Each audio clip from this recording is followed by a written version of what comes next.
I'd like to ask Adrian to come to the podium, please. Thank you, Adrian.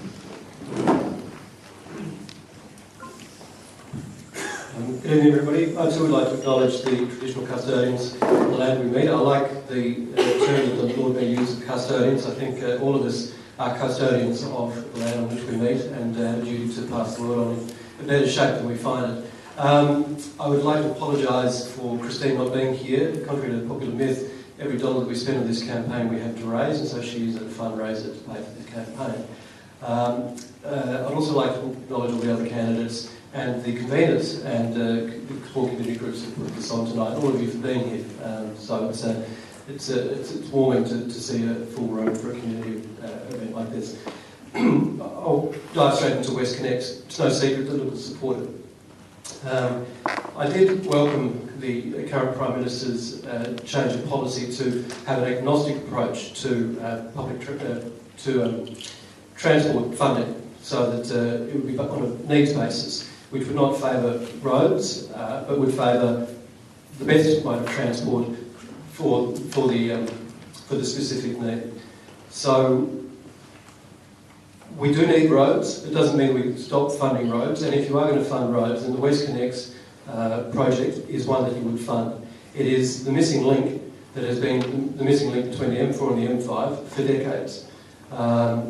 It is an expensive project. It will create jobs, but it is a needed project.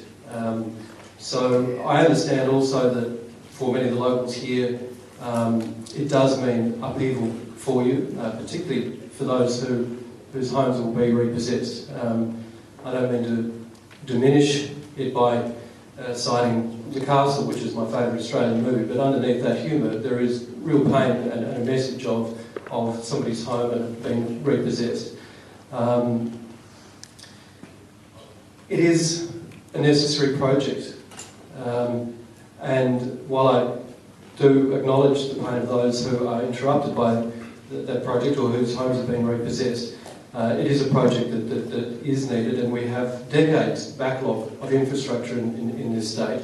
So I'm not surprised that some of the panel are opposing this infrastructure when the coalition came to power in this state, that they have had, as I say, a decades-long backlog of public infrastructure that they've needed to catch up on.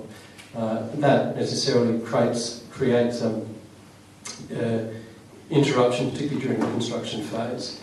In relation to the business votes, the legislation that was passed did not introduce business voting, it reformed business voting. Businesses have been able to vote in the City of Sydney for many elections.